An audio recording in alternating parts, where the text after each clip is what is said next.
오늘 사실 저는 정세균 전 총리께서 나오실 줄 알고 준비를 했었습니다만 총리 대행께 질문을 드리겠습니다. 지난주 경제 5단체장들이 이재용 삼성전자 부회장의 사면을 요청을 했고요. 또 어제 대정부 질문 답변에서 총리 대행으로서 사면을 건의했다고 답변하셨습니다. 다시 한번 묻겠습니다. 대통령에게 직접 건의를 하셨습니까? 네, 의원님, 일단 약간 설명을 드리면 제가 5단체장과 경제 회복과 반등을 위해서 경제 간담회를 했고요. 그중에 참석하신 한 분이 그런 건의의 말씀을 주셨습니다. 제가 그거는 제 소관 사항이 아니기 때문에 관계기관에 적절하게 전달하겠다고 답변을 드렸고 그런 의사를 제가 전달했다는 말씀을 드립니다. 그거는 뭐 대행 차원이 아니고 총리 직무대행의 소관 사항이 아닙니까? 아니요, 대행 차원이 아니고 아까 말씀드린 제가 경제부총리로서 간담회를 했기 때문에 경제부총리로서 경제 관련 간담회에서 나온 얘기를 제가 전달해 드렸다는 말씀을 드립니다. 뭐 제가 아무래도 간담회를 열심히 하면서 또 그분들의 의견을 수렴한 이상 저는 그런 전달의 의무가 있다고 생각해서 제가 전달했던 말씀을 드립니다. 네, 좋습니다. 지금 현재 두 분의 전직 대통령께서 현재 수감 중입니다. 박근혜 전 대통령은 탄핵되고 사법 처리되어서 지금 구치소에 수감되어 있습니다.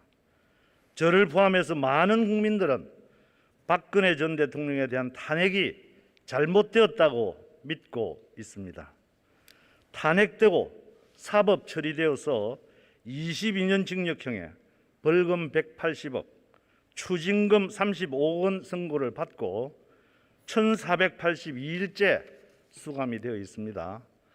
과연 박근혜 전 대통령이 탄핵될 만큼 위법한 짓을 저질렀는지, 사법 처리되어서 징역형의 벌금에 추징금을 내야 할 정도로 범죄를 저질렀는지, 전직 대통령을 이렇게까지 괴롭히고 방치해도 되는 것인지 보통의 상식을 가진 저로서는 이해하기 힘듭니다.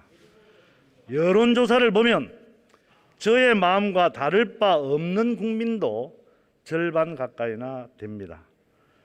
많은 국민들이 저를 만나면 박근혜 전 대통령의 건강을 걱정하고 빨리 석방하도록 건의해달라고 애절한 마음으로 호소를 하고 있습니다. 이런 국민들의 마음을 헤아린다면 지금이라도 박근혜 전 대통령을 석방하는 것이 바람직하지 않겠습니까? 대행께서 박근혜, 이명박 두 전직 대통령의 석방을 문재인 대통령께 건의해 주시겠습니까? 의원님 아까 말씀드린 대로 그와 같은 제가 경제부총리로서 건의받은 내용을 일단 관계 당국에 전달을 했고요. 그거는 뭐 저는 대통령 고유 권한 사항이기 때문에 저는 제가 판단할 사항은 아니라고 생각하고요. 대통령의 고유 권한 사항이기 때문에 네. 행정의 지금 이제 수반 대행을 하시고 계시지 않습니까? 네. 가장 가까운 그런 참모로서 대통령께 그것을 건의해 달라는 말씀입니다. 예, 의원님, 전 지금 상황에서는 저는 뭐 적절하게 의사를 전달했기 때문에 더 추가적으로 건의 드리는 것은 생각하고 있지 않다는 말씀. 아니 두 분 대통령의 사면을 건의를 드렸습니까? 뭐 경제계의 의견을 제가 말씀을 드렸고요. 사면의 실시 여부에 대해서도 그는 뭐 통치권자의 권한이기 때문에 제가 거기까지는 더 말씀드리기가 어렵다는 말씀을 드립니다. 좋습니다. 지금부터는 부총리께 묻겠습니다. 문재인 정권 4년의 경제 정책을 요약을 하면 소득 주도 성장과 부동산 정책 실험은 참담하게 실패를 했고 사회적 경제적 양극화는 심화되었습니다. 국민의 희생을 성과로 포장을 하고 국가 예산을 금권 선거로 쓸 수 있게 해주었던 K방역은 백신 확보 실패로 이제 그 무능이 폭로되고 있습니다. 문재인 정권 4년의 실패 이제라도 바로 잡아야 하지 않겠습니까? 경제부총리께서는 어떻게 생각하십니까? 예, 의원님 아마 초창기 정부 초기에 최저임금 관련해서 여러 가지 약간의 혼란이 있었다고 저는 생각을 합니다. 그러나 전체적으로 지난 4년을 되돌아보면은 우리 혁신적 포용국가로서 혁신성장, 포용경제 그리고 포스트 코로나 시대를 겪으면서 포스트 코로나의 경제 구조 전환 세 가지에 저는 뭐 여러 가지 노력이 있었고 또 성과가 있다고 생각을 합니다. 그런 측면에서 그러면 소득주도 성장 말씀을 하셨으니까 이 현 정부의 이 소득주도 성장의 핵심은 최저임금의 인상입니다. 문재인 정권은 최저임금을 2018년도 역대 최고인 16.4%까지 올렸고 올해는 역대 최저 인상률 1.5%였습니다. 이게 과연 정상적입니까? 예, 의원님 아까 말씀드린 것처럼 평균 역대 정부가 대개 최저임금 한 7%에서 7.5% 정도로 올려왔고요. 저희도 결과적으로 17년부터 보면은 제가 평균을 내보니까 한 7.5%가 됩니다. 아니 간단하게 이게 정상적이냐 아니냐만 답변해 아니요, 첫 연도와 두째 연도에 두 번째 연도에는 15%, 11%와 15% 정도의 좀 다소 높게 올라온 반면에 세 번째, 네 번째에는 1, 2% 정도로 나서 평균적으로는 갖춰갔는데요. 제가 아까 말씀드린 것처럼 초창기에 결과적으로 이제 7.5% 정도의 최저임금 상승을 바로 그 점을 지적하려고 초창기에 하는 아까 말씀드린 대로 경제 부담이 있었다는 오늘부터 이제 최저임금 협상 다시 시작이 되죠. 네, 그렇습니다. 정부는 올해 최저임금 인상률 몇 %가 적당하다고 보십니까? 예, 의원님 그거는 제가 말씀드린 순간 벌써 정부가 최저임금에 대한 가이드라인을 줬다고 인식할 수 있기 때문에 저희가 최저임금위원회에 그와 같은 의견을 제시하지 보관은 않습니다. 가지고 계시다 이 말씀이시죠? 정부로서야 뭐 소망스러운 의견을 수준을 생각할 수 있지만은 외부적으로 표현한다든가 최저임금에 전달하든가 할 수는 있을 수가 없을 것 같습니다. 우리 부총리께서 말씀하셨던 대로 문재인 정부 지난 4년간 최저임금 인상률 평균이 7.7%입니다. 또 박근혜 정부 4년간의 최저임금 연평균 인상률은 7.4%입니다. 비슷하지 않습니까? 이것만 보더라도 소득주도 성장은 실패한 것이라고 평가하고 있습니다. 어떻게 생각하세요? 예, 의원님 저는 소득주도 성장에 대해서 의원님께서는 소득주도 성장 이꼬로 최저임금으로 판단을 하시는데요. 제가 소득주도 성장을 이해하기는 네 가지입니다. 대개 이제 좋습니다. 저소득층의 그러면 소득 기반을 최저임금 말고 이제 비정규직 한번 보겠습니다. 아니요 설명을 조금만 제가 계속 질문을 할 테니까 거기에 대해서 답변을 해주시기 바랍니다.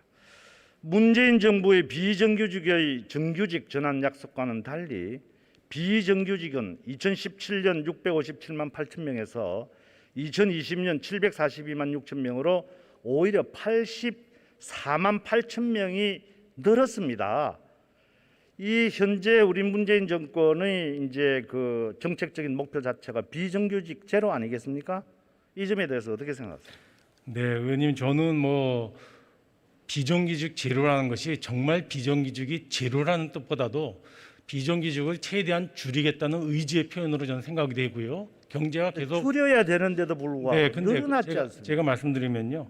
비정규직은 확실하게 줄었습니다. 통계적으로 그 정책에 의해서. 다만 경제가 성장하고 또 2019년도에 경기 침체와 2020년 코로나를 겪으면서 예기치 않게 그 같은 경기 침체와 어려움으로 근데 그런 문제를 자꾸 코로나 때문에라고 이렇게 자꾸 변명을 하시는데 앞으로 제가 이제 코로나도 물론 우리 경제에 심각한 타격을 줬지만 원래부터 현재 문재인 정권의 집권 초기의 경제정책 실패가 우리 경제를 망가뜨렸다 하는 것을 말씀을 드려보겠습니다.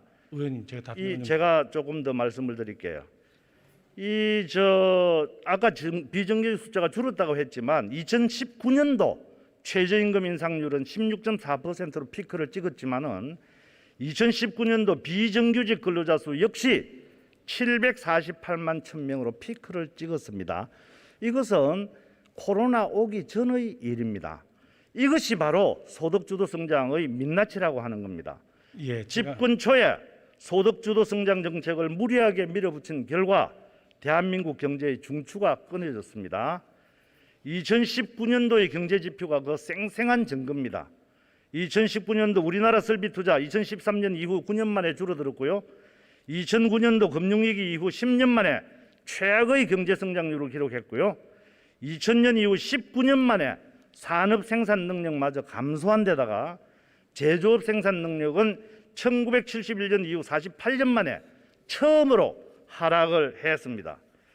2019년에 우리 경제는 이미 소득주도 성장으로 망가져 버린 겁니다. 문재인 그럼에도 불구하고 우리 경제부총리는 물론이고 문재인 대통령께서도 우리 경제가 올바른 방향으로 성과가 있다라고 말씀을 하시는데 여전히 그 생각을 가지고 계십니까? 예, 의원님 아까 말씀드린 대로 소득주도 성장이 최저임금하고 동일한 개념이 아니고요. 저는 소득주도 성장이 네 가지 컴포넌트로 돼 있다고 그러나 합니다. 핵심 정치임금만은 틀림없지 않습니까? 그러니까 일자리를 제공해서 저소득층에게 일자리를 제공해서 소득을 보강해 주지 그래서 않는 일자리가 늘었단 말이에요. 그러니까 두 번째는 기존의 저소득층에 대해서 최저임금을 강화해서라도 올려서라도 그분들의 소득을 좋습니다. 보강해 주는 게 계속해서 있고요. 한번 봅시다. 또 소득 그 사회 안전망을 강화하는 자꾸 것, 변명을 하고 생계비를 경감하는 것, 딴 다 곳에다가 그 이유를 대려고 하는데 계속해서 한번 보겠습니다. 이 소득주도 성장은 저성장, 고용 절벽, 분배 악화를 초래했고요. 또 조금 옆길로 나갑니다만 이 소득주도 성장을 설계한 홍장표 씨가 KDI 원장으로 간다고 하는데 알고 계십니까? 예, 알겠습니다. 홍장표 씨를 원장 자리에 앉힐 바에야 차라리 KDI를 해체해야 한다는 그런 폭탄 선언까지 나오고 있습니다. 다른 것은 몰라도 부총리께서 이거 막아야 되는 거 아닙니까?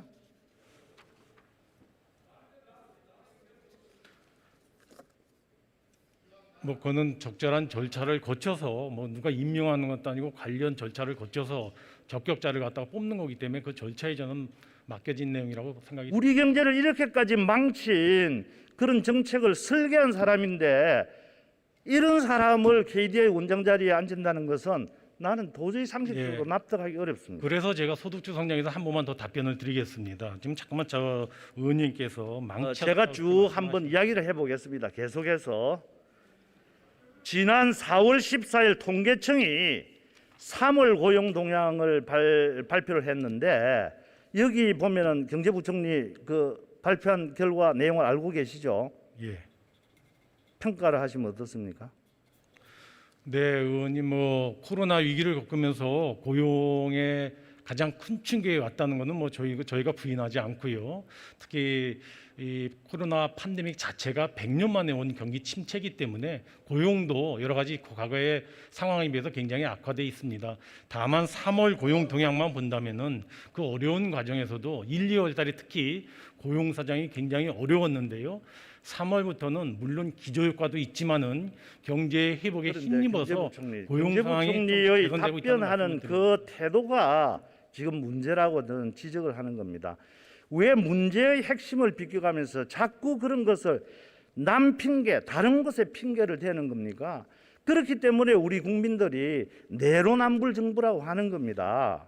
의원님 저는 지금 물론 2000년도에 코로나가 와가지고 2000년도 한 해 동안을 본다면 우리 경제가 상당히 이렇게 위축이 됐겠죠. 그러나 이미 경제 성장의 파탄은 2019년도 코로나가 오기 전에 이미 시작이 됐다는 것을 제가 설명을 드리고 있는 거 아니겠어요? 예, 통계상으로. 의원님 2019년도에 우리 경제 성장률이 2%, 그런데 지금 이제 올해 3월 달에 뭐 일자리가 좀 늘었다고 그러는데 의원님 역대 최악의 일자리 감소가 있었던 것이 2020년도 3월 달입니다.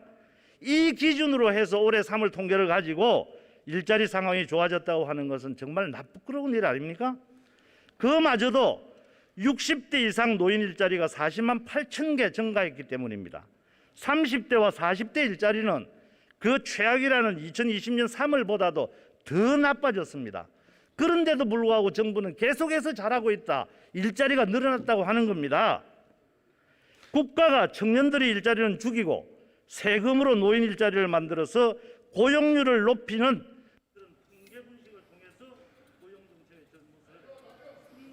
네, 제가 답변을 드리겠습니다. 의원님께서 아까 말씀하실 때 2019년도에 저희 경제 성장률이 2%였습니다. 물론 이제 과거의 성장률에 비해서 가장 낮은 수치 중에 하나입니다. 2019년도에 이미 글로벌 경기 침체가 있어서 저희가 가장 큰 타격을 받았고요. 뭐 저는 그거는 부인하지 않습니다. 코로나 위기 때문에 경제도 어려웠지만은 고용도 충격이 와서 1, 2월 달까지는 굉장히 실업 상황이 최악으로 어려웠지만 3월 달에 들어와서 그 같은 오히려 취업자 증감세에서 플러스로 나타났지 않습니까? 그 내용을 취업자 증감에도 플러스 31만 4천입니다. 그 내용을 국민들에게 의원님 통계에 나타난 내용을 국민들에게 그대로 설명하는 것이 어떻게 왜곡입니까? 30대 40대 일자리 늘어났습니까? 다시 한번 말씀을 20년대 3월달 통계치보다 더 줄어들었습니다. 네, 의원님 제가 늘어났 60세 이상의 아르바이트 일자리를 지금 메꾸고 있는 겁니다. 의원님 제가 말씀을 드리면 3, 40대에 대해서 마이너스가 돼서 여기에 대해서 정부도 엄중하게 생각하고 있다는 것을 저희가 감춘 바가 없습니다. 통계로 감출 수도 없고요. 다만 한 가지 뭐냐면은 3, 40대는 이미 매년 10만 명 정도의 인구 자체가 줄어들고 있습니다.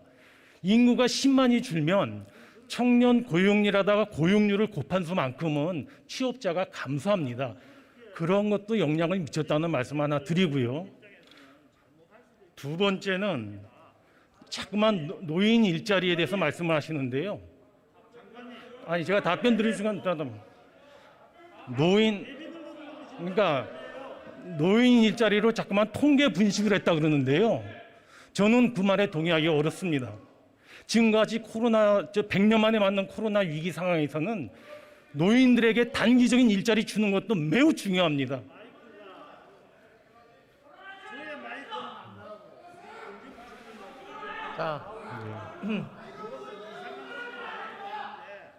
자, 서병수 의원님 마지막 정리해 주시고요. 예, 홍부총님 마지막 답변으로 마무리하도록 하겠습니다.